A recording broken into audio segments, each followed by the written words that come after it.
அந்த மசோதா வந்து அடுத்த நொடி முதல் எதிர்ப்பும் மசோதாவோட நகல் எரிப்பும் நம்ம தமிழ் மண்ணில் என் மூலமாக ஆரம்பிச்சது. நாம் கொளுத்தின அந்த நெருப்பு தான் இன்னைக்கு கொழுந்து விட்டு எரிஞ்சு அந்த மசோதாவை சாம்பலாக்கி இருக்கு. அதிமுகங்கிற அடிமை கட்சிக்கு ஓனர் பாஜக. அவங்க ஆட்சி செய்கிற மாநிலங்களில் கிறிஸ்துமஸ் அன்னைக்கு சர்ச்சில் பூந்து கலவரம் பண்ணுறது, புல்டோசர் வச்சு இஸ்லாமிய மக்களோட வீடுகள் இடிக்கிறதுன்னு எவ்வளவோ கொடுமைகள் பண்ணுறாங்க. இதெல்லாம் தெரிஞ்சும் எடப்பாடி அவங்க காலில் விழுந்து கிடக்கிறாரு. தமிழ்நாட்டை வஞ்சிக்க நினைக்கிறவங்களுக்கும் நம்மளோட வளர்ச்சியை தடுக்க நினைக்கிறவங்களுக்கும் நான் என்னைக்குமே டேஞ்சர் தான். இதில் தலைவர் கலைஞரை விட ஒரு படி மேலே இருக்கேன்னா அது எனக்கு பெருமை தானே. கருவில் இருக்கிற குழந்தையிலிருந்து வயது முதிர்ந்த மூத்த குடிமக்கள் வரைக்கும் எல்லாரும் பயனடைகிற மாதிரி நிறைய திட்டங்களை கொண்டு வந்தோம். நம்மக்கிட்ட காசு இருந்தால் எடுத்துப்பாங்க, நிலம் இருந்தால் பிடிப்பாங்க. ஆனால் படிப்பு மட்டும் யாராலையும் உங்கள்கிட்ட இருந்து எடுத்துக்கவே முடியாதுன்னு ஒரு சினிமா வசனம் இருக்குது. அது 100க்கு 100 உண்மை. நான் பதவியேற்றதிலிருந்து மாணவர்களை சந்திக்கும் போதெல்லாம் இதே கருத்தை தான் சொல்லிக்கிட்டு இருக்கேன்.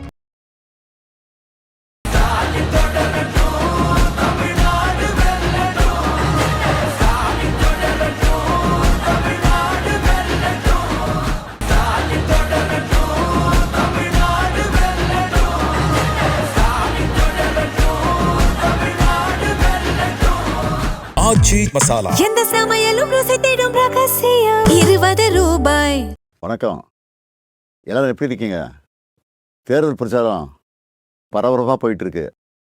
தமிழ்நாடு பூரா நான் மக்களை சந்தித்தாலும் இந்த வீடியோ மூலமாக சில விஷயங்களை உங்ககிட்ட மனசு விட்டு பேசணும்னு நினைக்கிறேன். இன்னும் கொஞ்சம் நாளில் எலெக்ஷன். இந்த சமயத்தில் எனக்கு ஒரு விஷயம் மைண்டில் வருது. 2021 இதே மாதிரி ஒரு சட்டமன்ற தேர்தல். அந்த சமயத்தில் சில பேர் ஸ்டாலின் இஸ் மோர் டேஞ்சரஸ் தென் கருணாநிதின்னு சொன்னாங்க. கலைஞரோட என்னை எப்போவுமே ஒப்பிட முடியாது. அவரை நான் அப்பான்னு கூப்பிட்டதை விட தலைவர்னு கூப்பிட்டது தான் அதிகம். அப்படிப்பட்ட தலைவரை விட நான் மோர் டேஞ்சரஸ்னு அவங்க சொல்லும்போது எனக்கு ஒன்றே ஒன்று தான் தோணுச்சு. தமிழ்நாட்டை வஞ்சிக்க நினைக்கிறவங்களுக்கும் நம்மளோட வளர்ச்சியை தடுக்க நினைக்கிறவங்களுக்கும் நான் என்றைக்குமே டேஞ்சர் தான். இதில் தலைவர் கலைஞரை விட ஒரு படி மேலே இருக்கேன்னா அது எனக்கு பெருமை தானே. ஏன்னா இதெல்லாம் நம்ம தமிழர்களுடைய பிளட்லேயே இருக்குது. என் மேலே நம்பிக்கை வச்சு நீங்கள் என்னை சிஎம் ஆக்கி 5 வருஷம் ஆச்சு.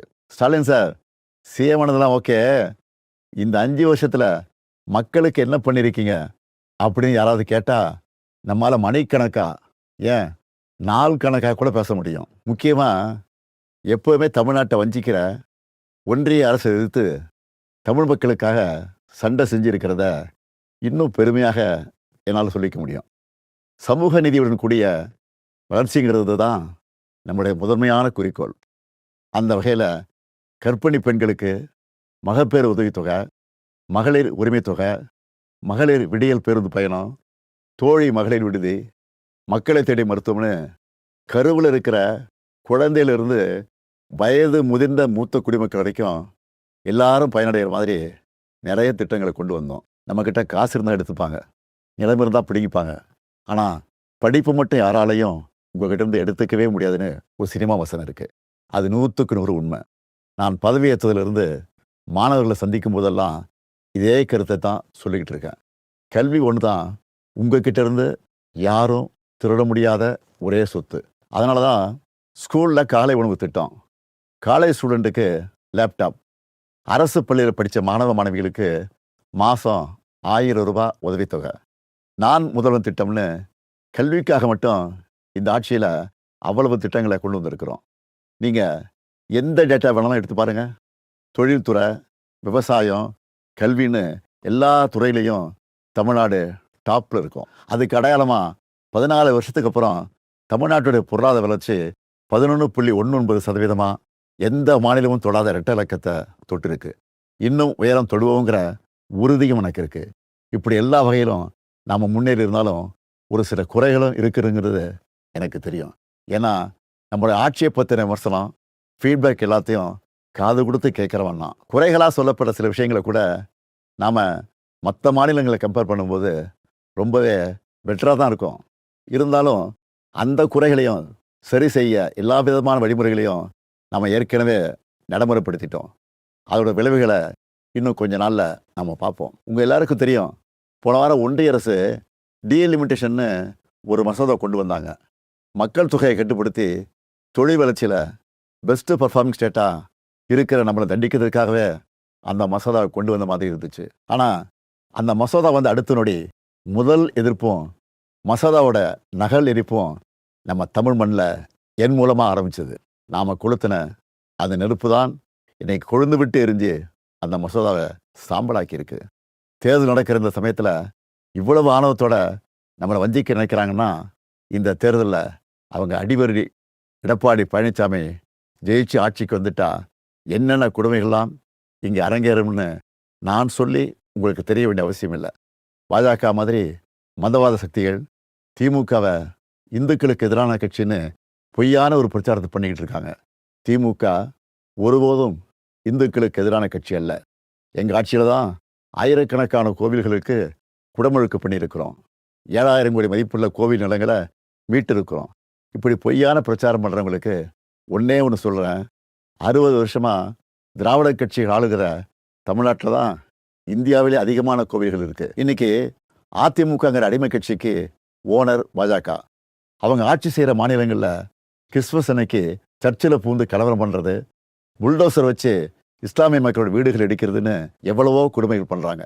இதெல்லாம் தெரிஞ்சும் எடப்பாடி அவங்க காலில் விழுந்து கிடக்கிறாரு. ஆனால் சிறுபான்மை மக்களுக்கு ஒரு பிரச்சனைனா என்றைக்குமே நாங்கள் களத்தில் நிற்போம். அவங்க உரிமைகளுக்காக போராடுவோம். 1975 மிசாங்கிற ஒரு போரை அன்றைய ஒன்றிய அரசு நடத்தினப்போ அதை எதிர்த்து போரிட்டு வந்தான் இந்த ஸ்டாலின். அப்போ நான் ஒரு இளைஞன், கலைஞரின் மகன். இன்னைக்கு நான் அப்பா ஸ்தானத்தில் இருக்கிறேன். இப்போவும் நமக்கு எதிரான போரை எதிர்த்து நிற்கிறேன். எந்த பிரச்சனை வந்தாலும் தமிழ்நாட்டையும் தமிழர்களையும் பாதுகாத்து நிற்பேன். இது என்னுடைய உறுதிமொழி. எந்த வகையில் வந்தாலும், எத்தனை முறை முயற்சி பண்ணாலும், திமுக இருக்கிற வரைக்கும் தமிழ்நாட்டில் பாஜகவும் அவங்களுடைய கொடூரமான மக்கள் விரோத சித்தாந்தமும் ஜெயிக்க முடியலன்னு வரலாறு சொன்னால் போதும். அது மட்டும் போதும். நம்ம உரிமையை, நம்ம உழைப்பை, நம்ம மக்களுடைய கலாச்சாரத்தை, நம்ம மொழியை அழிக்கணும்னு நினைக்கிறவங்களோ அவங்களோட அடிமைகளோ நமக்கு வேணாம்.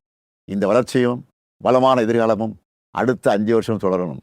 நான் உங்கள் அப்பாவா, அண்ணனா, தம்பியா, ஒரு தோழனா உங்ககிட்ட உரிமையோடு கேட்கிறேன்.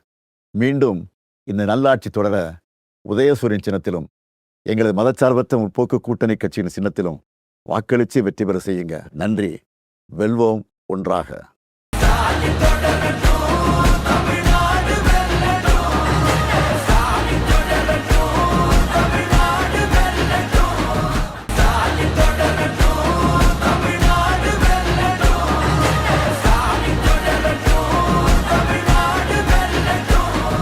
ஆச்சி மசாலா. எந்த சமையலும் ருசி தேடும் ரகசியம். 20 ரூபாய்.